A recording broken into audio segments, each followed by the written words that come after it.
পাপা ঘুমের দোয়াটা বলেন তো।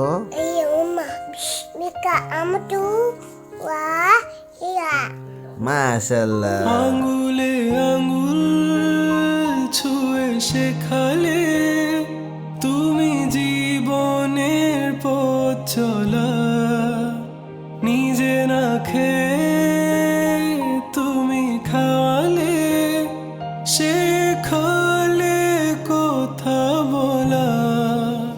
বাবা তুমি আমার যত খুশির কারণ, বলো তোমার মতো করবে কে শাসন। বাবা তুমি আমার বেঁচে থাকার কারণ, নেই